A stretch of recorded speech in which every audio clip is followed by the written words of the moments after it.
Nosotros los viejos, no es cierto que veamos el pasado, el presente y el futuro. Vemos un solo presente, un presente enorme, está todo ahí mismo. Por eso que uno de repente se pone a hablar de cosas del pasado como si fueran hoy día, la gente la mira con cara rara, uno pone un nombre, personaje, que ya no existe.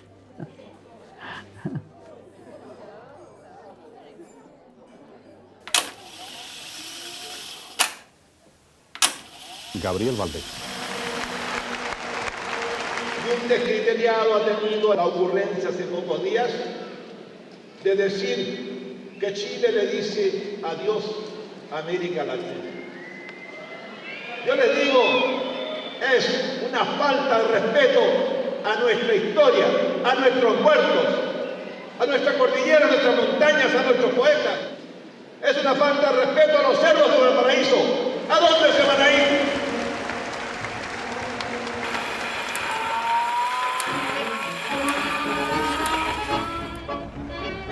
Según los relatos, nací con dificultades el 3 de julio de 1919, pesando 4,4 kilogramos y ahogado en el cordón umbilical, lo que obligó a la matrona a lanzarme al techo donde dicen, reboté. Todo ello ocurrió en la Casa del Llano. Las opiniones concuerdan en que al nacer era extraordinariamente feo, pero que con el tiempo he mejorado un tanto. El 31 y el 32 fueron feroces.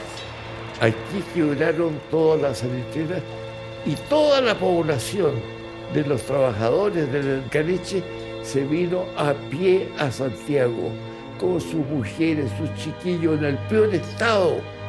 Y había nada más que cesantía y el país paralizado. Vino el problema del tifo exantemático, muerte general, no había cómo combatir el tifo. Y pienso que Gabriel tenía un mérito increíble.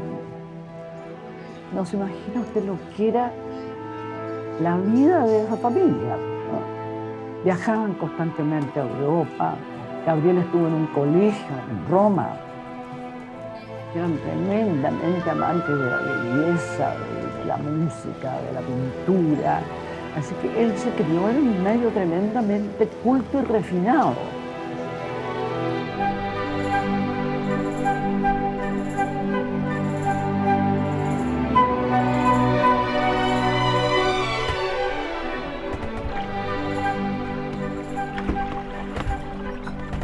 El abuelo Ramón Subercasó Mercado era viajero, alegre, pintor y gastador. Amaba con toda el alma a su esposa Amalia Rázuri Surmineta, una señora de extraordinaria belleza, gran carácter y personalidad, que lució acompañando con notable éxito a su marido como embajador, ministro de Relaciones Exteriores y senador. En 1864, este ingresó como interno en el primer curso que se iniciaba en el Colegio San Ignacio de Alonso Valle, el mismo que posteriormente acogió a mi padre, a mi hermano y a mí.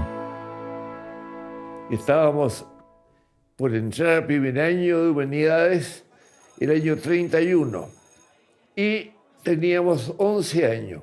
Él venía llegando de Italia y principiamos a conversar y fuimos íntimos amigos hasta toda la vida. A Gabriel lo conocí por la música, porque resulta que en ese tiempo existía el coro de la Universidad Católica de Santiago. Era un coro naturalmente solo de hombres. En ese tiempo los hombres tenían mucho más importancia que las mujeres, no como hoy día que se les pasó la mano. Un día recibí una carta. Señorita Silvia Soblet, le escribimos para invitarla a que usted venga con su coro, que era el que yo dirigía en Peñalmar, para que demos un concierto juntos en el Teatro Central. Y ahí conocí a Gabriel. Yo pensé, con este señor me voy a casar. Porque en ese tiempo la gente se casaba, ¿no? Como hoy día. Ese día, Gabriel estaba invitado a un fundo que queda aquí, que era un fundo muy grande, de una familia cuyo apellido no me acuerdo. Estaba invitado ¿para qué? Para hacer un enlace con la hija del dueño del fundo. Y él prefirió quedarse en Santiago y conocer a la Silvia, en el fondo.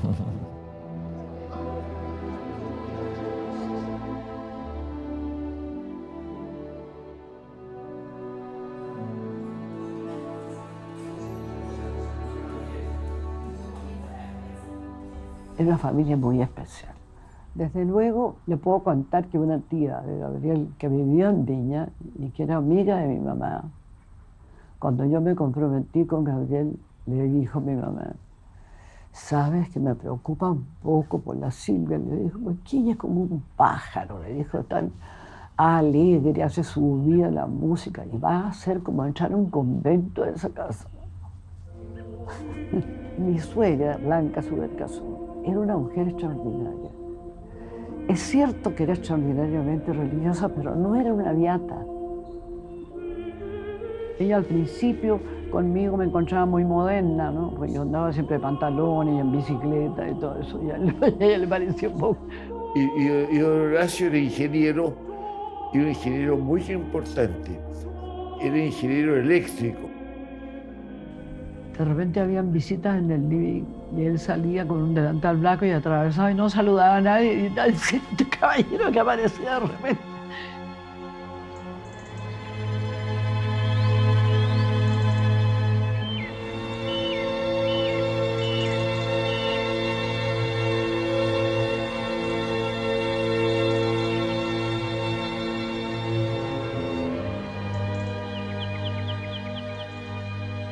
Estaban en el Partido Conservador, toda esta juventud. Entonces, estando en el Partido Conservador, empezó una pugna interna, porque obviamente pensaban de otra manera.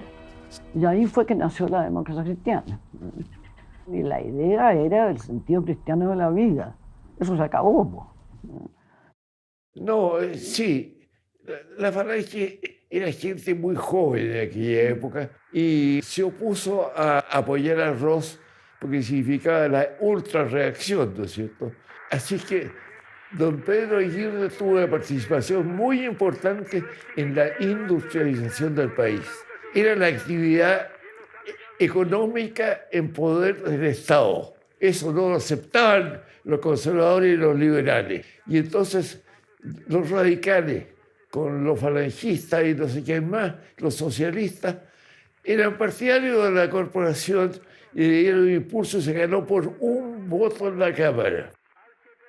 Surgió la Corporación de Fomento, ¿cierto? La CAP, la Endesa, todos estos organismos que eran subsidiarios de la Corfo. Un día me dijo, mira, resulta que nosotros no ganamos ni un peso y me han ofrecido un cargo de abogado de la CAP. ¿Qué te parece? Ándate al tiro, le dije yo, no te vas a casar nunca. Nos casamos en el 46.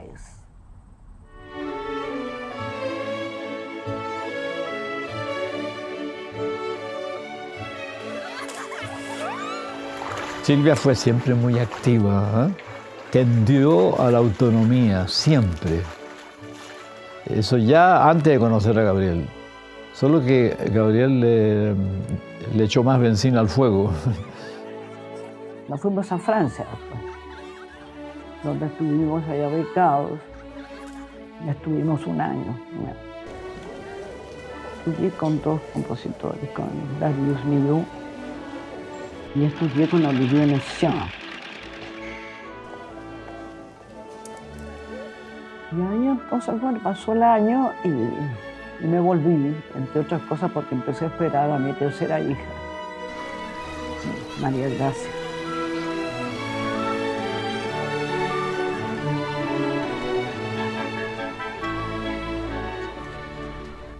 Yo tendría unos 8, 9, 10 años, no sé, y había una elección. Y entonces acompañé a mi padre a votar. Yo no le pregunto por quién vota.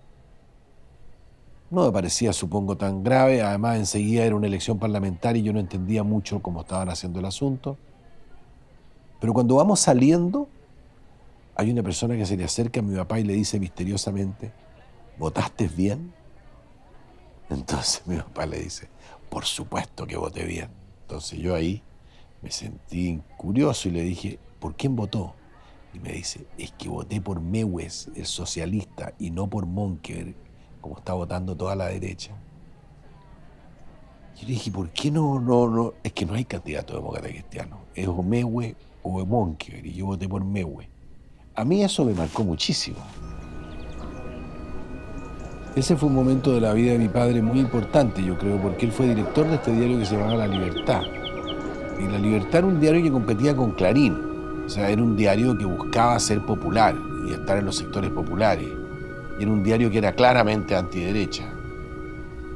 El día en que Jorge Alessandri ganó la elección, el año 58, y Allende estaba muy cerca de derrotar a Alessandri, yo vi a mis padres y a mi madre y a mi abuelo desear intensamente que Alessandri perdiera la elección en manos de Allende, el año 58.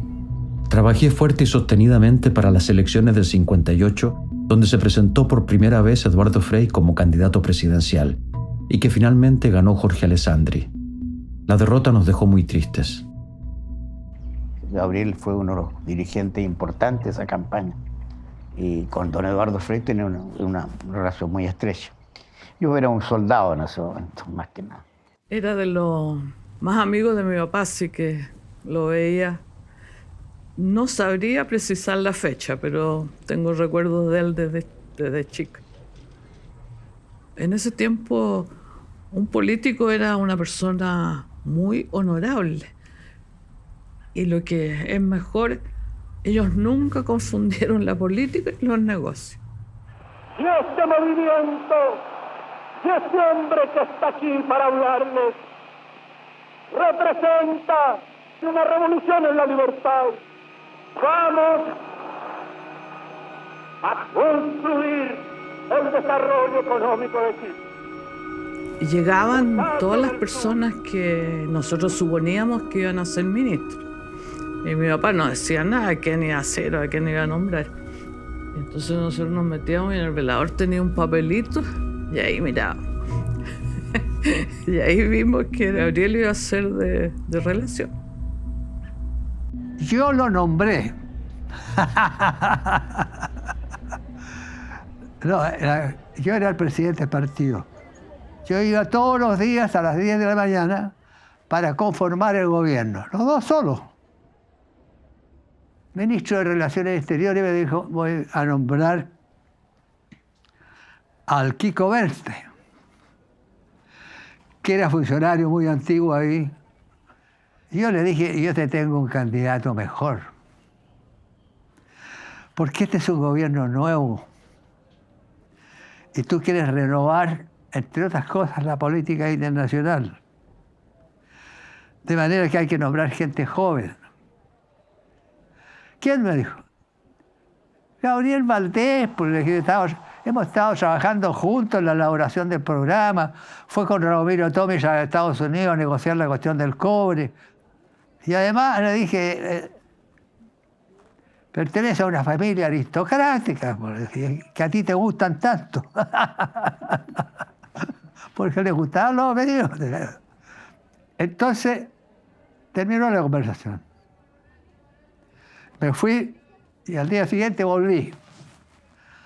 Me senté y empezó a pasar. ¿Sabe? Me dijo que se me ha ocurrido que la persona más indicada para ser ministro de Relaciones Exteriores es Gabriel Valdés. Ah, sí, pero le dije, tienes toda la razón, a mí también me gusta.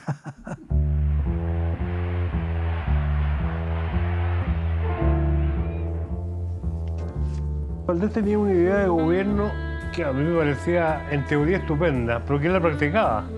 Hacía un gobierno nacional y popular. El equipo de Valdés era gente de todos lados.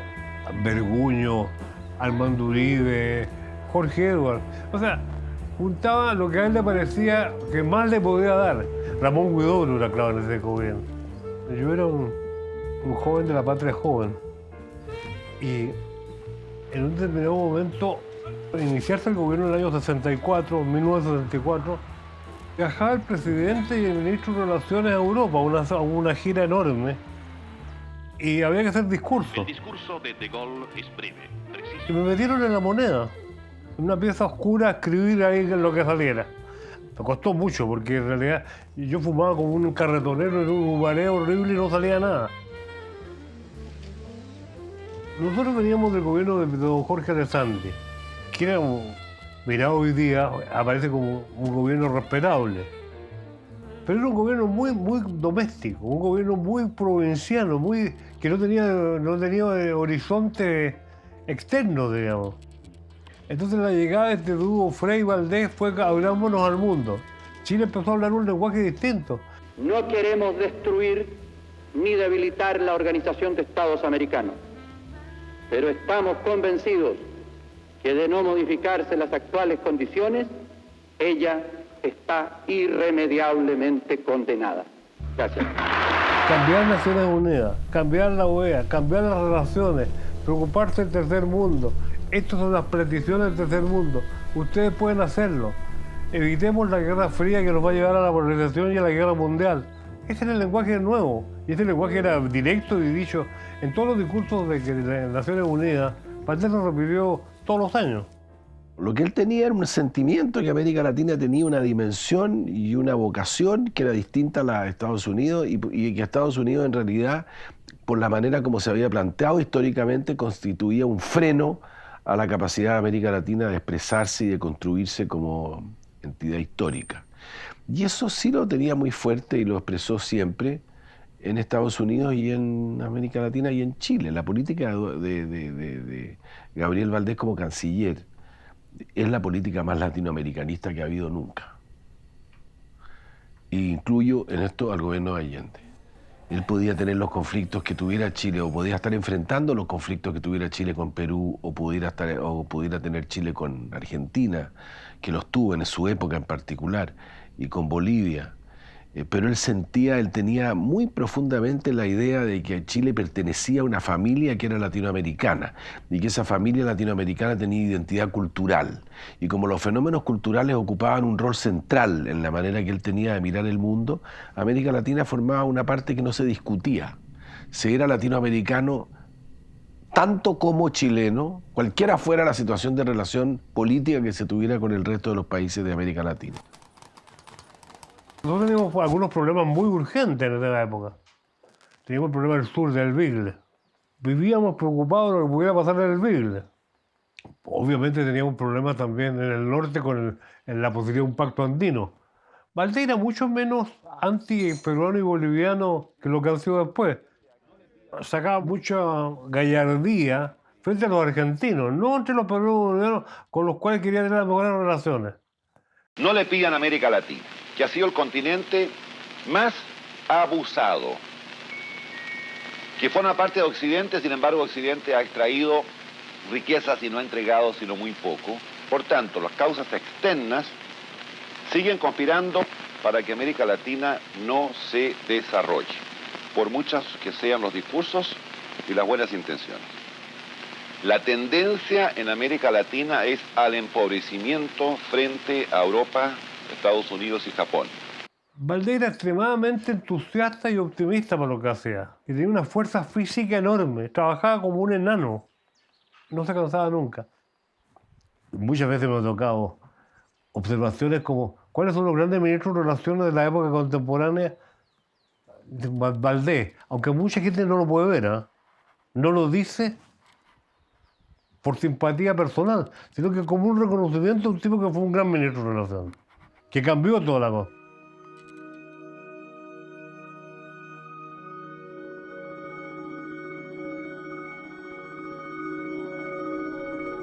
Bueno, era otro mundo, ¿no? Cuando mi padre fue a la famosa reunión con Kissinger y con Nixon, salió en primera página del New York Times.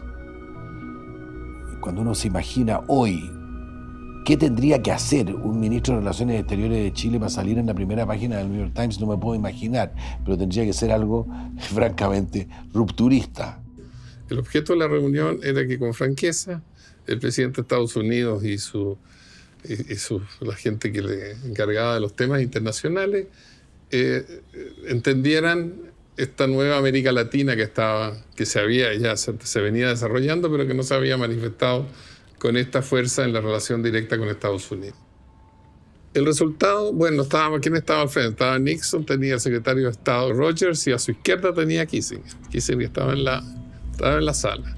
Y al día siguiente hay un almuerzo en donde está Kissinger con Valdés. Y Kissinger obviamente siente que este canciller no le podía hablar así a Estados Unidos, digamos. Entonces le dice, mire usted, ministro, lo que no comprende es que la historia no pasa por el sur. El sur es irrelevante. La historia contemporánea parte en Moscú, pasa por Bonn, pasa por Washington y llega a Tokio. Y ahí se construye la historia contemporánea. Valdés le contesta, mire, usted no entiende nada de lo que significa el sur. Sí, le dice que pues no me importa. O sea, consideró que era inaceptable que un país chico como Chile estuviera hablando así a la gran potencia. No nos querían ver ni en misa, porque Gabriel aparecía casi como un enemigo de los americanos, que no era así. Gabriel era un hombre que no perseguía ese tipo de confrontaciones. La relación entre el norte y el sur en América Latina y en el mundo eran relaciones muy desiguales. Eso lo marcó a muerte. Ha cambiado algo, yo creo, pero muy poco. O sea, ha cambiado todo. Al cambiar todo, se mantiene todo igual, digo. Cientos de personas bordeaban las calles céntricas cuando la soberana llegaba a la Plaza de la Constitución.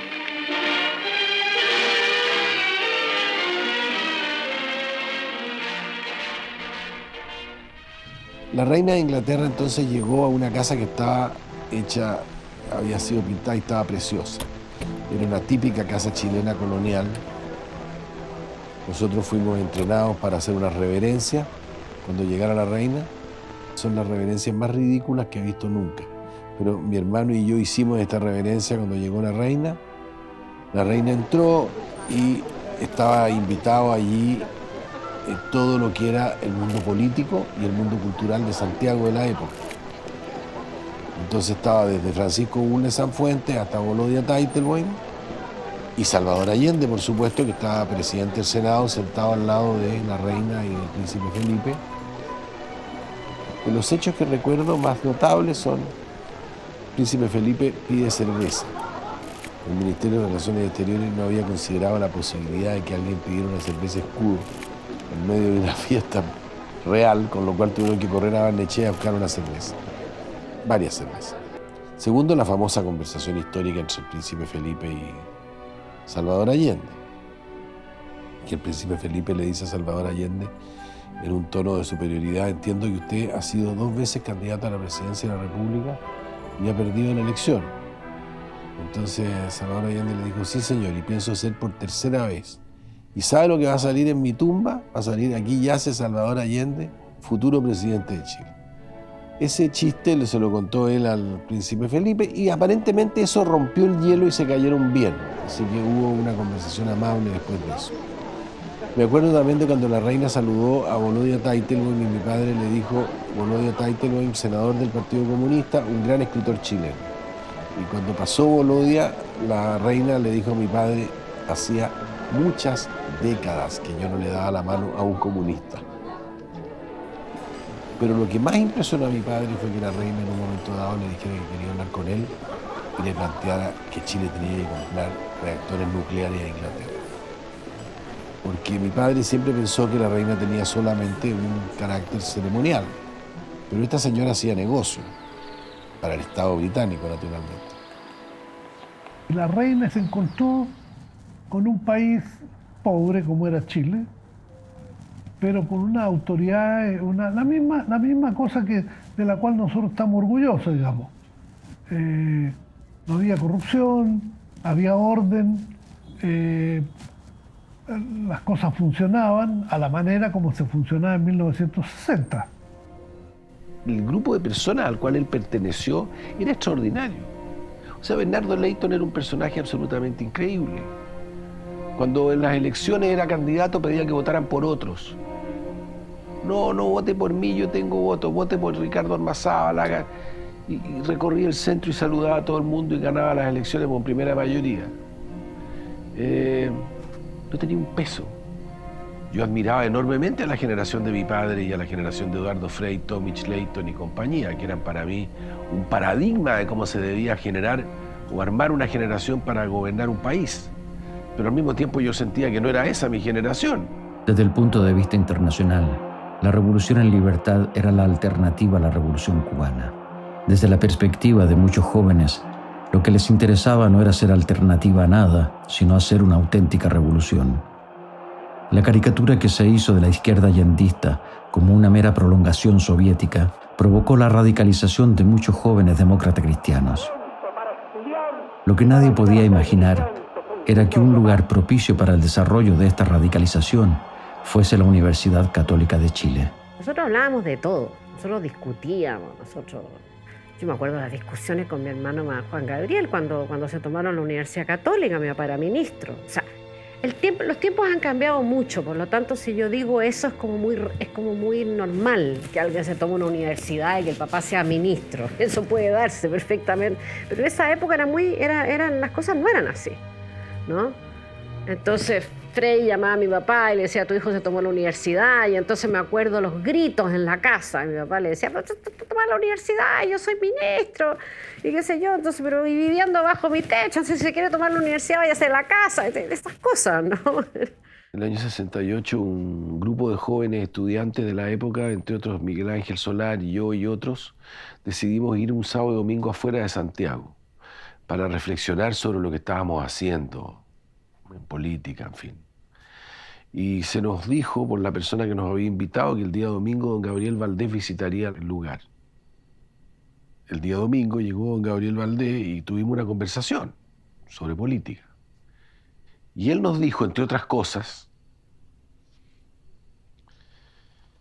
si ustedes siguen con esta idea de que la solución de los problemas es tomarse las cosas, si ustedes se toman la universidad, lo que estuvo muy bien, pero después se toman la catedral, lo que ya está mal, y después piensan de que todas las industrias tienen que ser tomadas y ocupadas, ¿ustedes saben lo que puede terminar pasando? Puede haber un golpe militar en este país. Y yo lo que nunca me voy a olvidar fue la sensación de encogimiento que tuve porque pensé, mi padre está amenazando con esto. Y me acuerdo perfectamente a la salida de la reunión, que no sé si sería el propio Miguel Ángel Solar o Fernando Lara o alguno de ellos me dijo, ¿qué es esto de un golpe militar en este país? Pues eso aquí no pasa. Entonces había un conocimiento de la derecha que no lo tuvo nunca la izquierda, es muy curioso eso.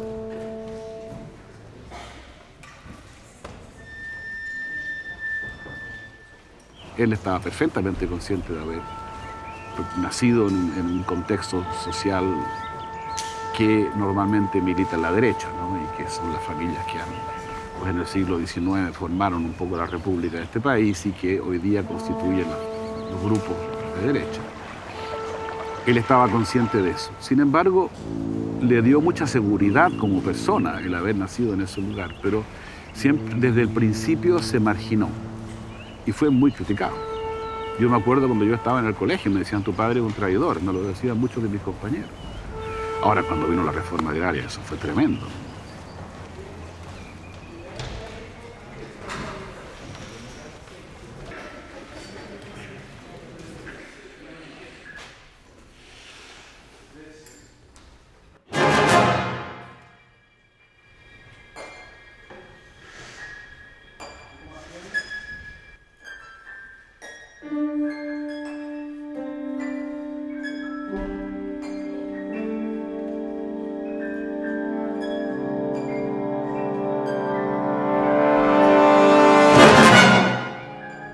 En el año 70, después, cuando mi papá iba a terminar, muchos pensamos que Gabriel tenía que ser el candidato a la presidencia contra Alessandri y Allende.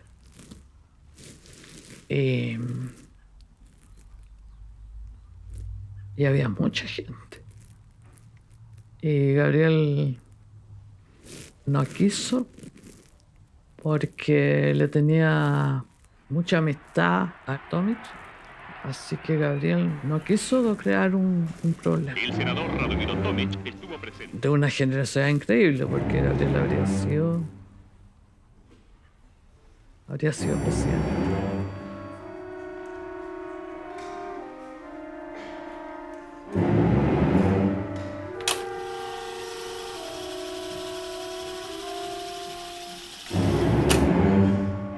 estaba él y yo solo en la casa. Y vivíamos uno en un extremo y otro en el otro. Y de repente sonó el timbre. Eran como las 1 de la mañana o 12 de la noche. Estábamos todos acostados. Y yo corrí a la puerta de entrada y estaba un guardia del cuerpo de Allende. Y le dijo, el presidente electo está aquí. Entonces se vistió mi padre y aparecieron 3 autos, 3 Fiat 125 azules. Y se bajó Salvador Allende y entró a la casa y se encerraron a conversar. Él venía porque ya le habían tirado una bomba a Allende en el jardín de la casa, no sé, algo así. Ya le habían empezado a hacer cosas. No pude oír toda la conversación porque Gabriel no me dejó entrar al living, pero ellos se juntaron y yo trataba de oír por ahí en la puerta un poco que oía que conversaban. La escena era patética y la vi como un punto clave del proceso político que vivíamos. Allende fue valiente, elocuente y estaba a la ofensiva. Frei también lo era, pero se notaba triste, contrariado. Volvió a garantizar la seguridad personal del presidente, pero en forma clara le reiteró su convicción de que el nuevo gobierno terminaría en una catástrofe. Allende se levantó y echando para atrás la cabeza miró a Frei a los ojos y le dijo: «Vas a ver que voy a hacer en Chile lo que tú no pudiste hacer». Algunos segundos de silencio precedieron a un largo saludo de manos donde vi una antigua amistad sobrepasada por pensamientos opuestos sobre el futuro. Hay muchas presiones del gobierno americano para buscar alguna forma para que Allende no asuma. La posición más absurda norteamericana fue favorecer grupos de ultraderecha para que creara una situación de desestabilización, principalmente con el asesinato de Schneider, que se llamaba, creo que lo llamaban el Track 2. Y lo otro era presionar al gobierno de Frei para que los demócratas cristianos votaran por Alessandri.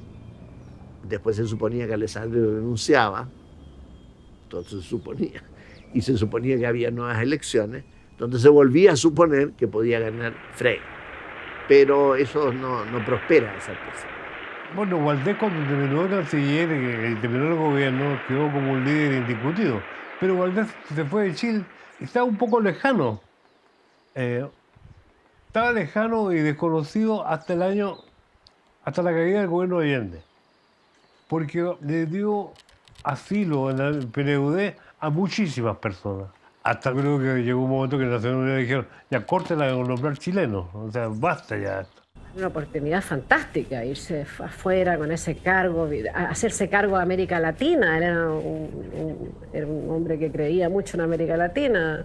Y, por ejemplo, cuántas veces fue a Cuba y se hizo muy amigo de Fidel Castro porque le tocó porque hacían proyectos en Cuba. Entonces, le fascinaba su trabajo. Un lujo para Naciones Unidas tener a Gabriel Valdés de subsecretario general, encargado de las cosas latinoamericanas en el PNUD. Para mi padre, el efecto de los factores internacionales en los desarrollos internos fue siempre absolutamente determinante. Es decir, él nunca dejó de entender lo que sucedía aquí como el resultado de fuerzas que se estaban moviendo a nivel internacional y que él veía con la misma claridad como veía los fenómenos políticos internos que se leían todos los días en los diarios chilenos, distorsionados de la manera como se distorsionan normalmente. Santiago, 11 de septiembre de 1973. Las Fuerzas Armadas y Carabineros... Me acuerdo que Gabriel me llamó a las 6:30 de la mañana. Me dijo, ¿cómo ve la cosa? Le dije, yo la veo mal. Y en ese momento le dije, ¿saben? En este momento están pasando aviones. Le dije, por arriba, estoy sintiendo arriba el techo pasando aviones. Había un árbol al frente de mi casa. Estaba cuando se juntan todos los pájaros, se pueden contar juntos. Había en un árbol muchos pájaros juntos, un ruido de pájaros enorme. Y al mismo tiempo, las campanas de la Veracruz. Que el cura, que era más demonio que no he visto, tuvo que dar golpe y echó las campanas al aire. Entonces estaban las campanas, los pájaros y los la casa. La Fuerza Aérea ha bombardeado las torres de Radio Portal Radio Corporación. Yo no voy a renunciar.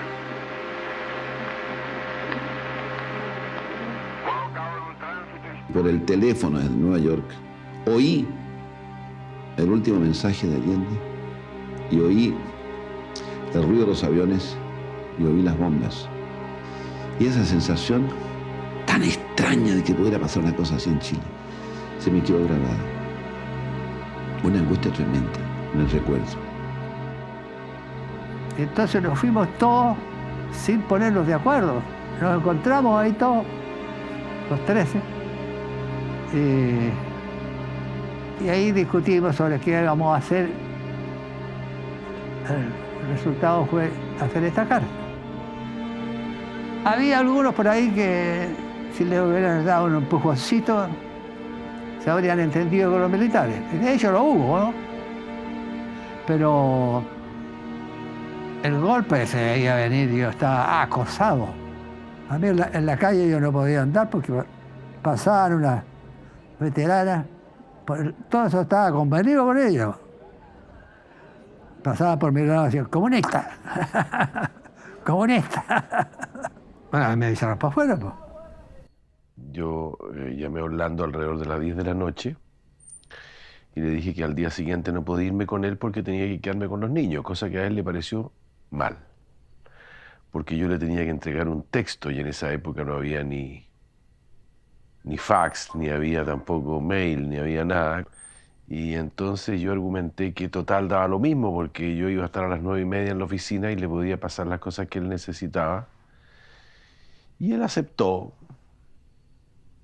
No con mucho gusto, pero aceptó. Y al día siguiente, en la mañana, pasó lo que pasó. Y yo no iba en ese auto.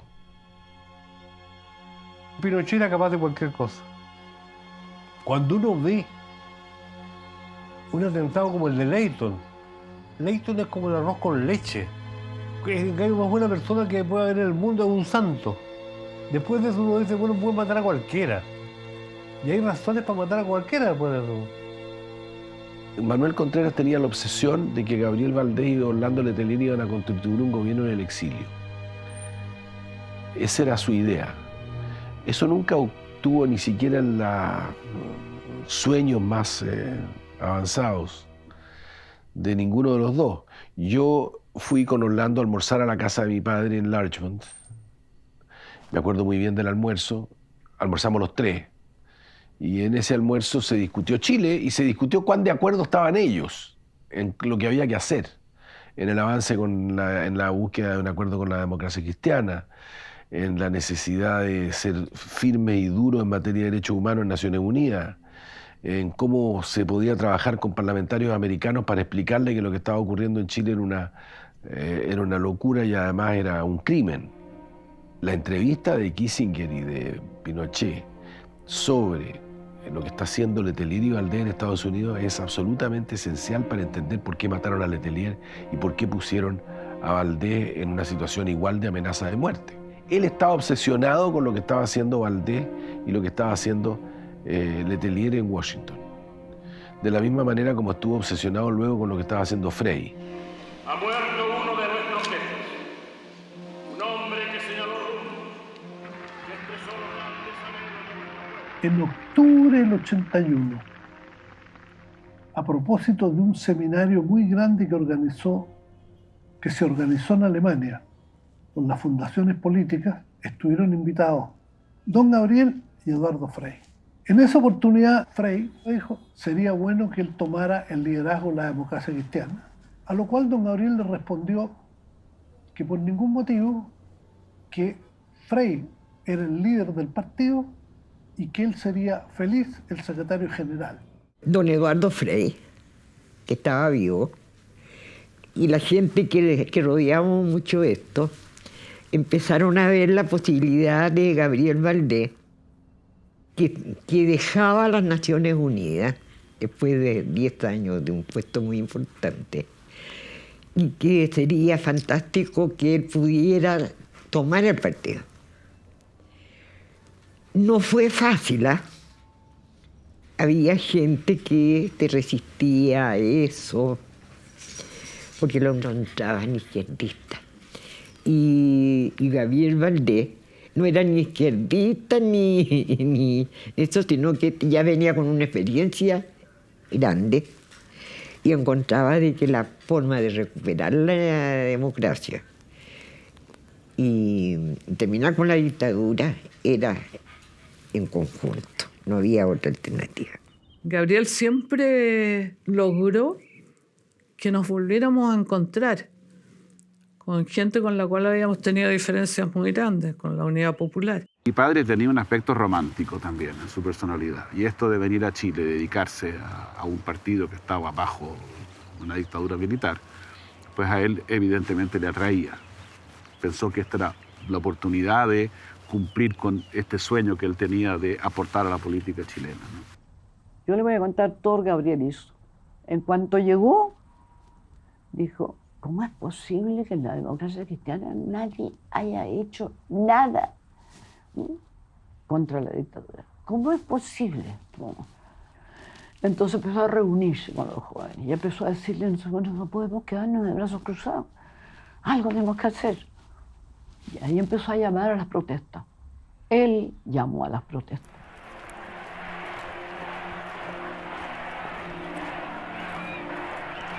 Estoy viendo la foto cuando llegó Valdés, mirando para despedir a Frei Montalva, una foto grande. Se organice de inmediato un gobierno de transición cívico-militar.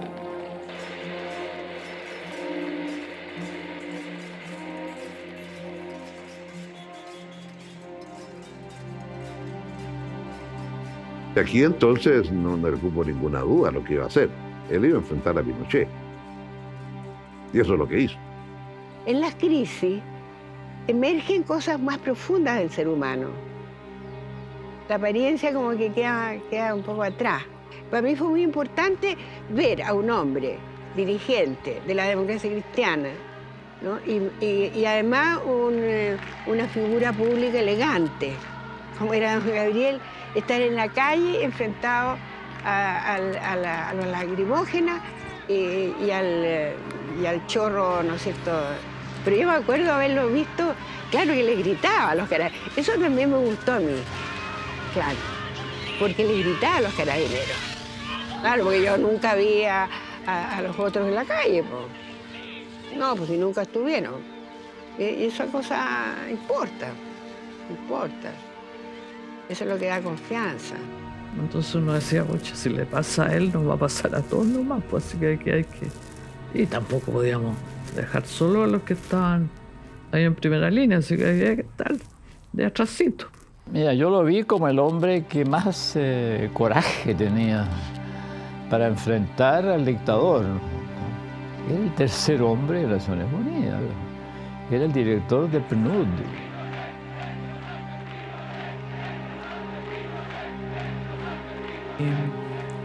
Cuando murió mi papá, nosotros nos fuimos unos días con mi mamá a la casa nuestra en Algarrobo y un día llegó Gabriel y le dijo a mi mamá que venía a conversar con ella porque él sentía la responsabilidad ahora de integrarse al partido. Y ahí mi mamá, todo la verdad es que lo encontramos muy, muy bueno. Y ahí Gabriel tomó la decisión de ser presidente del partido. A poco andar lo eligen presidente de la democracia cristiana y Gabriel empieza entonces a tejer, porque eso es lo que hizo, a tejer con cuidado.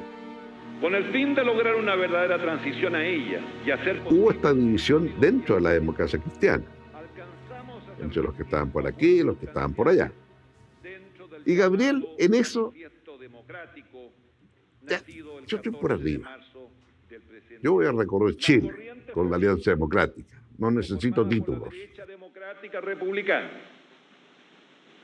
la corriente socialdemócrata, la corriente radical, la socialista y la demócrata cristiana han decidido llegar a constituir una alianza democrática. Y emerge como emerge, que es el gran líder. Porque a través de la Alianza Democrática se consolida el liderazgo de Gabriel Valdés.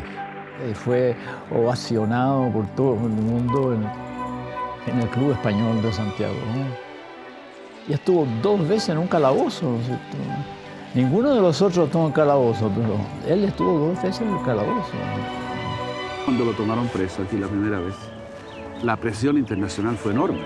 Yo estaba en Italia. Estaba en primera página en todos los diarios italianos. Y en eso Gabriel fue súper valiente. Pasó los 3 días cantando ópera. Entonces dice que de repente se callaba porque ya estaba cansado. Y dice que de otras celdas le gritaba: don Gabriel, siga cantando. Así que pasó los 3 días cantando. Yo trataba de hacerle discursos como la gente habla. Por ejemplo, una frase que se supone que es muy ingeniosa mía, que es de él. Cuando dijo, ahora es cuando. Ahora es cuando es una frase de él. Y yo le dije, bueno, esta es la frase para el discurso. Ahora es cuando. O sea, ahora es cuando hay que votar a este gallo.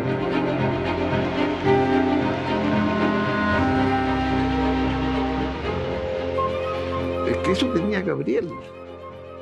Era directo.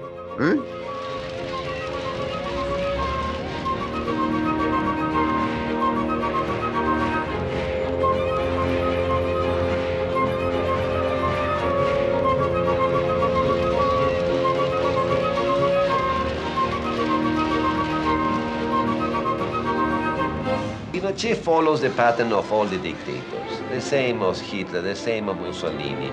The isolation that produced the full power, the totalitarian power, where all the other commanders say, yes, okay, General, you are right, you are fine. At the end, isolated. The total power produces total corruption. The total power produces total isolation.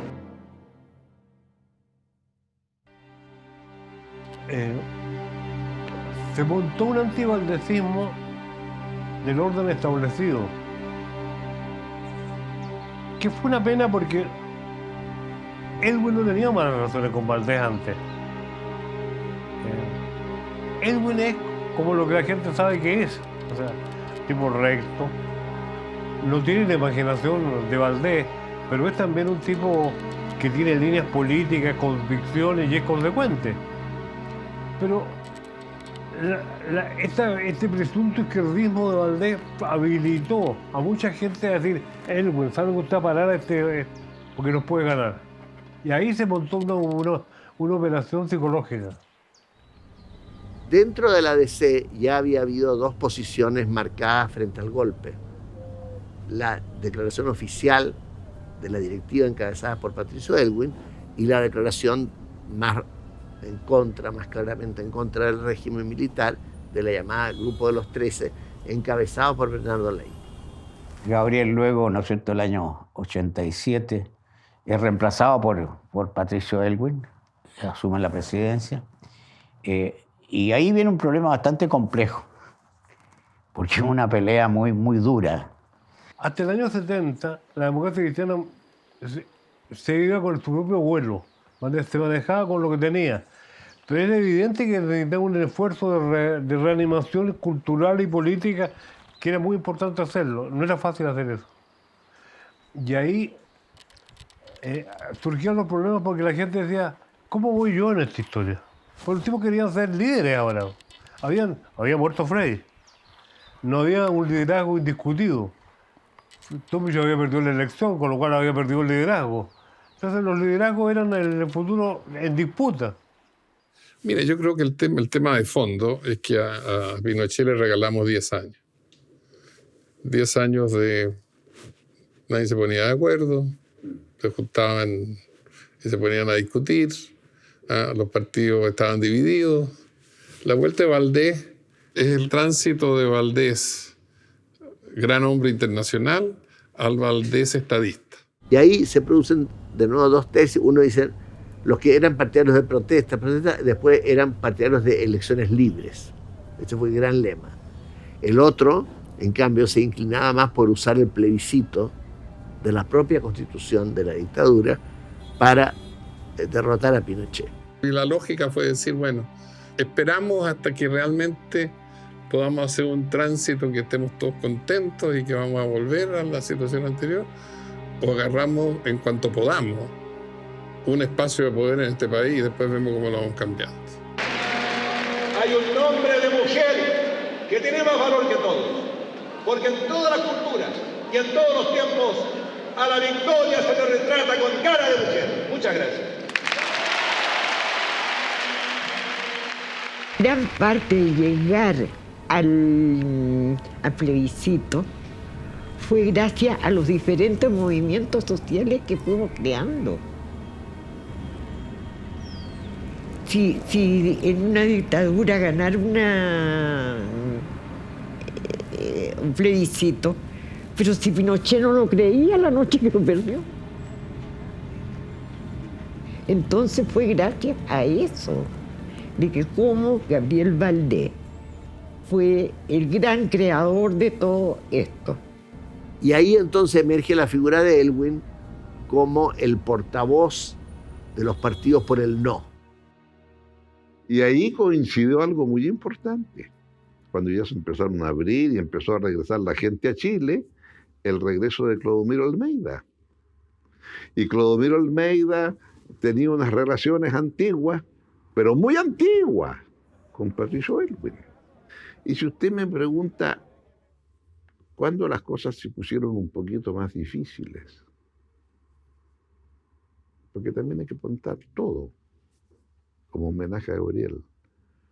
Cuando Edgardo Benninger, por sus razones, empezó a trabajar más con Elwin que con él. Benninger tenía claro que los socialistas renovados ya estaban acá.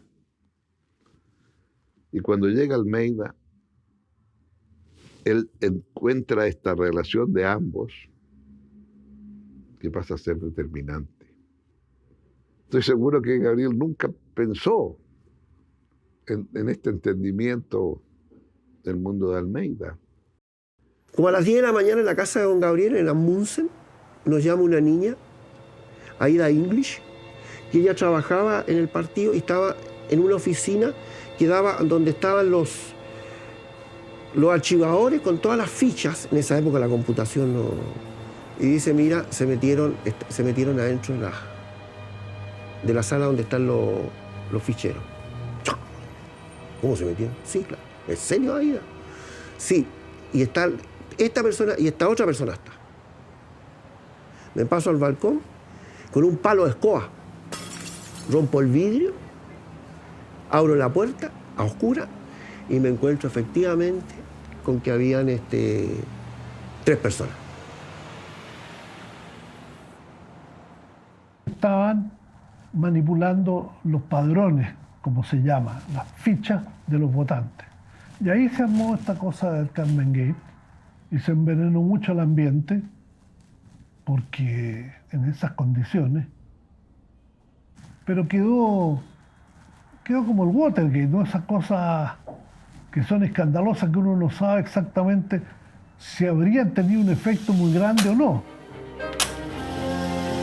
Con toda mi esperanza y decisión a proclamar al presidente de Chile No, nunca me lo imaginé, ni me lo imagino hacia atrás, que él haya sido de máquina en ese partido. Más bien era como ingenuo, yo creo. Sí, más bien de esa como pureza de que todos son correctos. O sea, en un país donde las cosas empiezan la ética social empieza a desaparecer. Claro, él era de los viejos moral en el sentido de la ética, de lo que es justo, de lo que es correcto, de lo que está bien, de lo que debe ser, de lo que son los compromisos. Ciertos niveles del poder, la verdad no es estable, es cambiable. ¿Ya? Es posverdad en el fondo, y la posverdad es la verdad que conviene a los propósitos de ciertos grupos.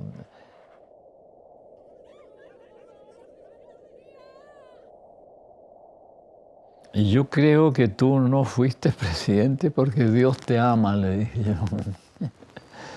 Porque si hubieras sido presidente, te habías encontrado con una realidad que te habría, no sé, que habría alterado toda tu vida. Entonces, mejor que hayas sido tú el gran héroe de la oposición a Pinochet. Eso es bastante ya, ¿no es cierto? No cabe duda que hubo una máquina. De todas maneras, él era una persona disciplinada. En ese momento era presidente del Senado, había sido. Y le entregó la banda a Elwin, claro. La habría hecho de todas maneras. Aplausos y aclamación para el presidente electo, Patricio Elwin Azócar, quien en estos momentos hace ingreso al salón principal del Congreso Nacional, ubicado aquí en Valparaíso.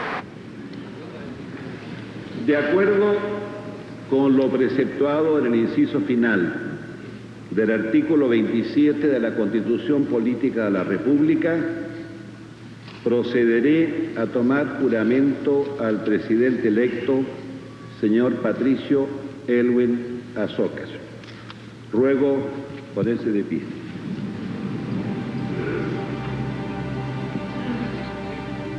¿Juráis o prometéis desempeñar fielmente el cargo de presidente de la República? Sí, juro.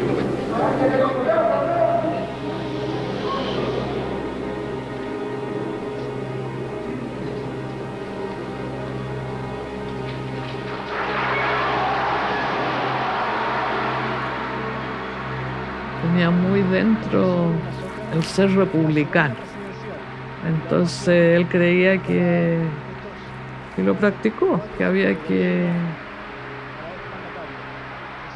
Teníamos que vivir todos en este mismo país, que teníamos que buscar la mejor manera de hacer una convivencia más sana.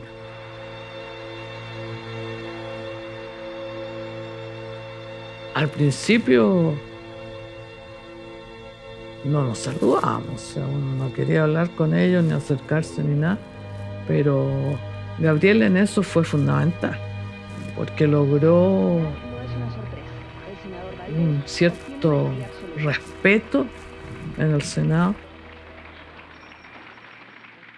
Pinochet estaba en ese momento de vacaciones, había tomado unas vacaciones a Bucalem, después de la transmisión del mando. Entonces dijimos, bueno, es el momento de invitar a las Fuerzas Armadas para que empecemos una relación normal entre el Parlamento y las Fuerzas Armadas, que tiene que haberlo a través de las comisiones de defensa. Entonces hicimos una invitación a almorzar a los 4 comandantes en jefe y al ministro de Defensa, Patricio Rojas. Y en ese momento, después me llama don Gabriel y me dice, mira, me acaban de informar que el general Pinochet suspende sus vacaciones y viene al Congreso al almuerzo. Bueno, y ahí se produjo en ese almuerzo una cierta tensión entre Gabriel Valdés y Pinochet, que después se diluyó, bueno, terminó el almuerzo normalmente. Y yo recuerdo haber acompañado a Pinochet al auto, pero cuando se subió al auto, pescó así del lado y se puso aquí una metralleta corta sobre la... Yo estaba la puerta abierta, así que yo miré, ahí me saludó, yo lo saludé, cerró la puerta y se fue. O sea, ese era el nivel en que estábamos. Nadie me toca a nadie a mí. Y el día que me toquen algunos se acabó el Estado de Derecho. Esto lo he dicho una vez, ya no lo repito más ya. Pero que sepan que va a ser así.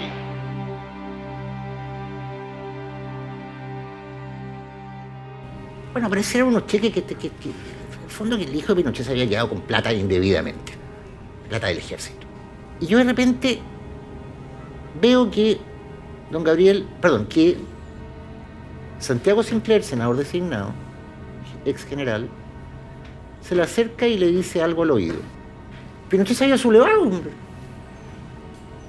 Llegamos a Santiago muy rápido, porque Valdés le dice, se pone en contacto con Elwin, con Rojas, con el ministro de Defensa, y le explica lo que está pasando. Y Elwin le dice Valdés le dice a Elwin que Pinochet quiere conversar con él. Entonces le pide autorización, porque en el fondo dice, sí, por supuesto, anda a conversar con Pinochet. Fue una conversación muy dura, una conversación en que Pinochet le decía que él no podía aceptar que su hijo fuera preso.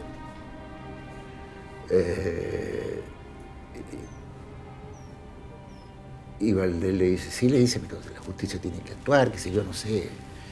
Y Pinochet le dice que nadie me va a quitar el derecho de defender a mi hijo. Estaba hablando como papá, ¿no? Un papá que tenía tanques y un montón de cosas, ¿no? Pero como papá. Nadie me quitará el derecho de defender a mi hijo. Entonces, Valdés le dice, sí, le dice, pero no, está bien, yo también quiero mucho a mis hijos, pero no los puedo defender de cualquier cosa. Entonces, Valdés cuenta que Pinochet se pone así muy tenso y le dice, lo que usted no sabe, mi hijo, Augusto, es un huevón.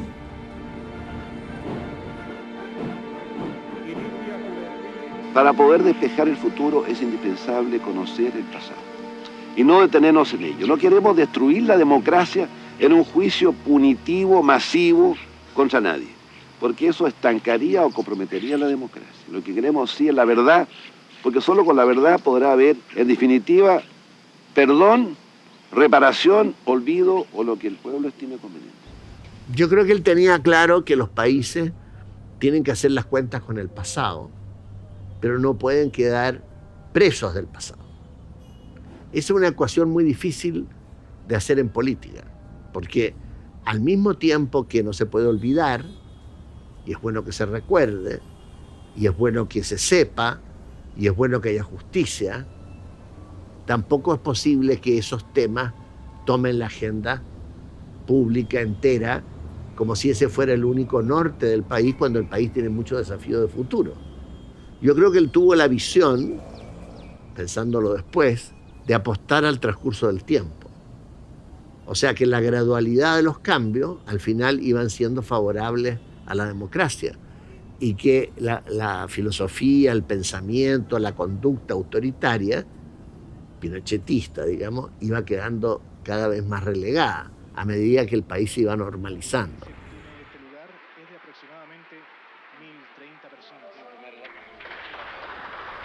También Gabriel pensó que podía haber sido candidato después de Frei Ruiz-Tagle, pero ahí ya yo pensé que era muy difícil, él tenía sus años. Sin embargo, tuvimos una conversación franca. Bueno, y en esa conversación le dije a Gabriel que él me preguntó, ¿tú vas a ser? Sí, yo voy a ser candidato.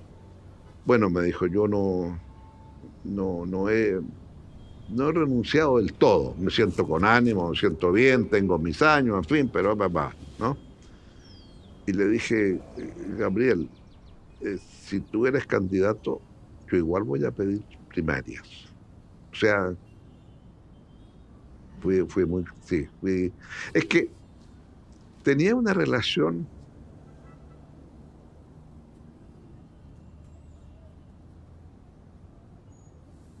cercana. Eso.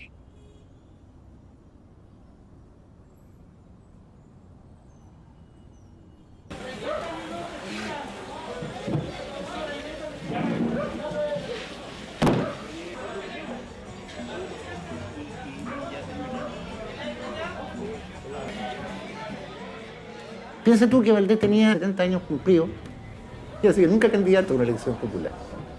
Bueno, y se hizo una campaña literalmente localidad por localidad.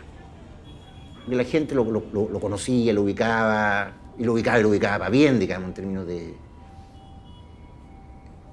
Además, a las mujeres les encantaba, eso no vamos a hacer ningún descubrimiento, eso era real. Piensa tú que no son, ¿no? Valdés, la mesa de mujeres, sacó el 55% de los votos. Consideraba que las mujeres eran igual que los hombres. Su madre fue muy notable. Mi abuela era una mujer que leía mucho, pintaba, era una verdadera intelectual, escribía. Y por otro lado, le encantaban las mujeres. Las mujeres son las que mueven el mundo. La gente no entiende que la mujer es el pilar. Él me decía, ¿cómo la gente no ve eso? Era como que para él era no, le costaba entender que otra gente no viera eso. Era más moderno que los mismos jóvenes de esa época. Gracias a él, en realidad, se formó la Corporación Cultural de Valdivia. Ahí, en ese edificio que tiene una torre arriba con una bandera, ahí tenía su oficina don Gabriel. Una de sus primeras acciones que hizo acá fue reunir al mundo de la cultura. Una gran reunión en el Hotel Pedro de Valdivia. Él sabía, de alguna manera, que la cultura es tremendamente importante para la gente. Nos impresionó mucho su vitalidad, la energía que tenía. De buen humor, de buen ánimo, tanto punch, tantas ganas de hacer cosas, siempre motivando a todo el mundo. Yo creo que la dimensión de una persona es,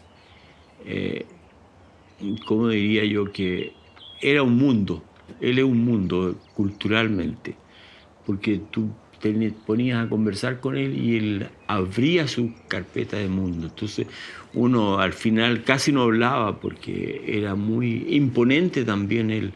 Es difícil encontrar una persona así. La gente lo apreciaba. Hasta la campaña de... Recordar es difícil, no es fácil. Bueno, y cuando comenzamos la campaña me dijo un día, usted va a aprender Mapuzungun. Entonces, chuta, yo es complicado, no soy bueno para los idiomas. No, usted tiene que aprender lo siguiente. Pichi Cuyin, Nailán Cuyen. Entonces, Nailán Cuyen no hay plata. Pichi Cuyen, poquita plata. Siempre diga eso usted, a todos se los dice. Yo creo que él le gustó mucho ser senador y ser senador por esta zona en particular. Sin lugar a dudas, él era un enamorado de Valdivia. Sin lugar a dudas, la universidad también fue un factor importante. Pero yo creo que en general, yo creo que él disfrutaba mucho del río. Yo creo que el río era una cuestión como muy central.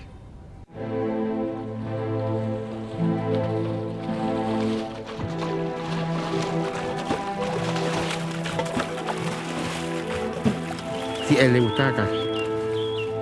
Él venía y no tenían ganas de irse, decía, quedarse acá. Pero por su trabajo tenía que irse.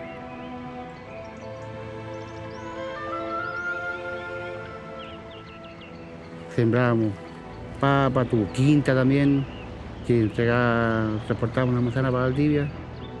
Tuvo alpacas también, tuvimos como 90 y tantas alpacas. Porque lo primero que llegaba era ver sus alpacas. Sí, pero le tenían nombre. Ahí había varios que tenían la cláusula Schiffer, decía de una y las otras, no sé cuántos nombres le tenían. Y él las llamaba y llegaban. Llegaban todas a 9 días donde él estaba ahí.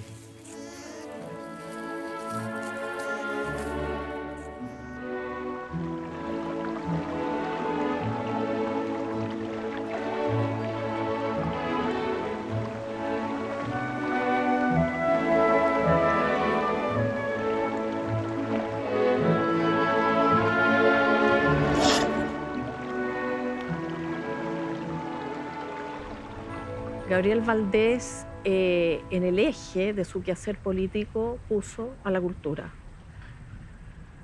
No conozco otro político que haya tenido una determinación y una misión y una visión tan clara en esa materia. Él tuvo clarísimo que el desarrollo de los pueblos no pasa solamente por los índices económicos, sino que por un desarrollo integral, donde la cultura es el centro. Fue el político de la cultura. Él comprendía de que Chile no puede llegar al desarrollo siendo subdesarrollado culturalmente. Entonces, bueno, de ahí viene la ley Valdés. Un sistema que lleva a que la gente piense que el éxito y que el desarrollo humano está en conseguir dinero y dinero y dinero. Eso yo creo que es un desastre para nuestra sociedad, un desastre. Y lo estamos viendo. Por una gentileza de la presidenta Michelle Bachelet, fui nombrado embajador de Chile en Roma. Ha sido emocionante para mí haber vivido en esta ciudad como continuador de la carrera de mi abuelo Ramón, que fue, al igual que yo, senador, ministro de Relaciones Exteriores y embajador en este país. Pero al venir a Roma, Se me vino encima ese pasado y he vuelto a recordar los lugares sagrados de esta ciudad única, hermosa, la más humana del mundo. No puedo negar que he tenido pena, y bien profunda, pues he recordado mis tiempos de niño, mi colegio, mis hermanos, mis padres y mis abuelos. Aquí he escuchado sus voces y sentido sus presencias. Entonces, claro, en medio de ese ensayo, ver en un edificio cerrado completamente un pájaro relativamente grande que se posa en un atril de un músico y empieza a mirarnos, fue muy fuerte. Y era poquitos días después de que él había muerto. Fue realmente asombroso, y como no volaba y se quedaba ahí, y todo el mundo paró y dejó de tocar y nos quedamos todos mirando, claro, cuando alguien me hizo la relación, yo me emocioné profundamente, como me emocioné el otro día mientras estaba contándolo, ¿no? Porque encontré que era algo tan extraño y tan bonito, ¿no? Tan bonito que yo le di un significado. Por lo demás, los pájaros mensajeros forman parte de la cultura mundial desde siempre, ¿no? No es ahora solo. Mi mamá decía, Gabriel, hay días que se levanta Valdés.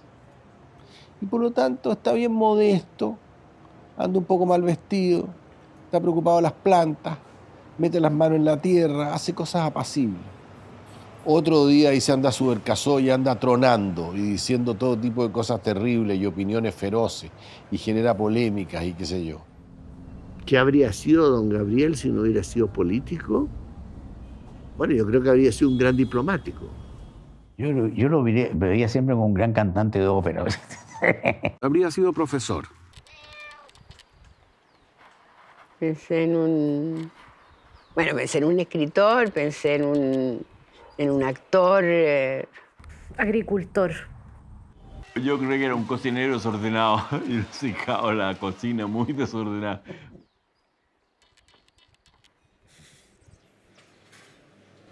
Árbitro de fútbol.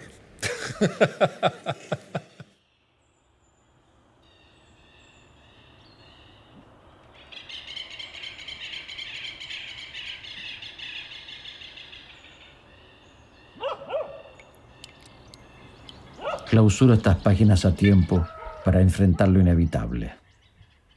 Agradezco a todos quienes he conocido porque de cada uno de ellos he aprendido. Doy gracias a la vida, a Dios y a Silvia, que me han dado tanto.